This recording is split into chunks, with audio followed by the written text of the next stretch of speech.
पाठ 4 का हमारा दूसरा काव्यांश है, किस ओर चले यह मत पूछो, चलना है बस इसलिए चले, जग से उसका कुछ लिए चले, जग को अपना कुछ दिए चले।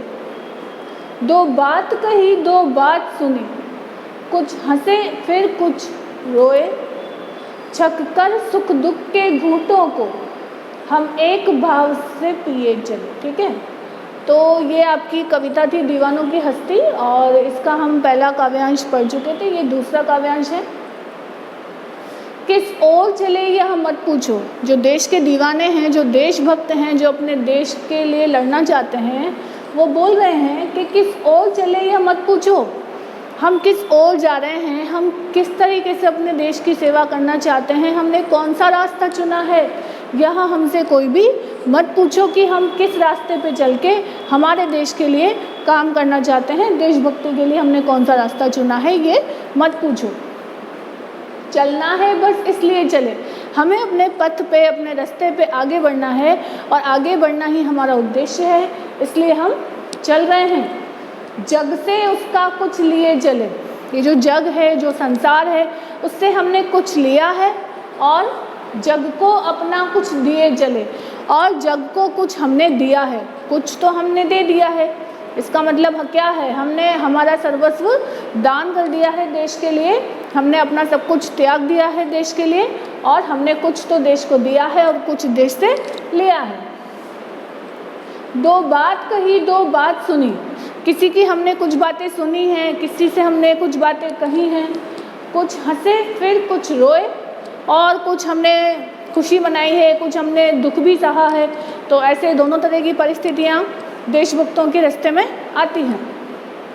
छक कर सुख दुख के घूंटों को, जब सुख भी मिला है दुख भी मिला है, तो सुख दुख के दोनों के घूंटों को हमने चखा है, हमने पिया है।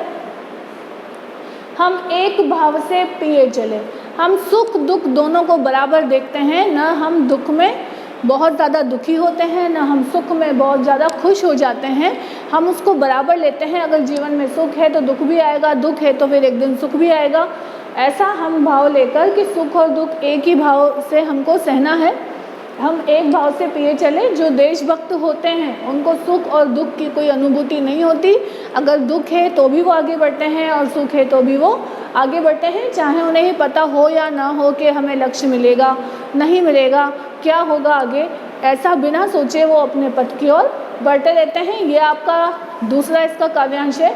इसका तीसरा काव्यांश कविता का हम अब पढ़ेंगे।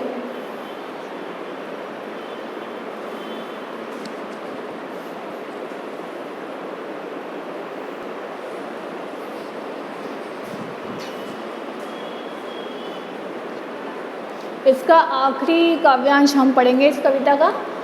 हम भिखमंगों की दुनिया में, जो देशभक्त हैं, जो वीर हैं, वो बोल रहे हैं कि हम भिखमंगों की दुनिया में, ऐसी दुनिया जो केवल प्राप्त करना चाहती है, जो केवल मांगती है, न कि कभी देती है। कभी देना इस दुनिया ने नहीं सीखा, हमेशा मांगना ही सीखा है। तो इस दुनिया को, इस संसार को कैसा बताया है, भिखमंगा बताया है कि सिर्फ मांगना जानती है ये दुनिया। स्वच्छंद लुटाकर प्यार चले, ऐसी दुनिया जो हमेशा कुछ न कुछ मांगती रहती है, कुछ न कुछ प्राप्त करना चाहती है, ऐसी दुनिया में देशभक्त अपने देश के लिए, अपने देश के लोगों के लिए प्यार लुटाकर चले गए। हम एक निशानी सी उर पर, उर मतलब होता है आपका हृदय, आपका मन। हम एक निशानी सी उर पर, हमारे मन के ऊपर एक निशानी लेकर चले गए। ले असफलता का भार चले, हम जिस पथ के ऊपर चल रहे थे उसमें हम क्या हो गए, असफल हो गए। इस भार को लेकर, इस बोझ को लेकर हम इस दुनिया से चले गए।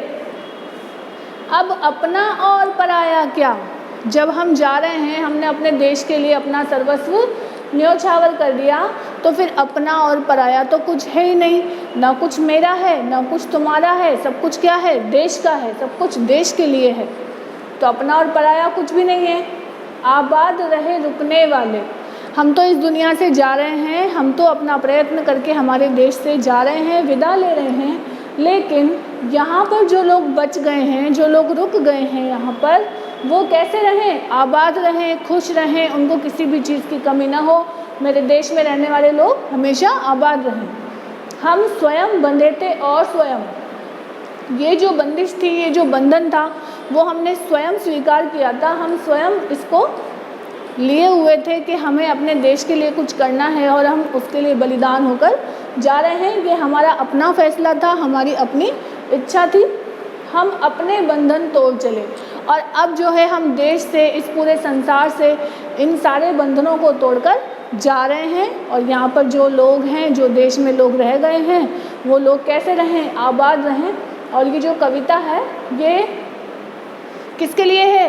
दीवानों के लिए। दीवाने कौन होते हैं? दीवाने वो होते हैं जो मेरे साथ क्या होगा ये सोचे बिना आगे बढ़ते जाते हैं, लोगों के लिए कुछ ना कुछ करके जाते हैं और अपने लक्ष्य को किसी भी डर की वजह से नहीं छोड़ते। तो आपको ये बहुत अच्छी कविता है, इसको आप याद भी करना चाहें, याद इसको कर सकते हैं। इसको आप मंच पर भी बोल सकते हैं और इसका अभ्यास कर सकते हैं। Thank you.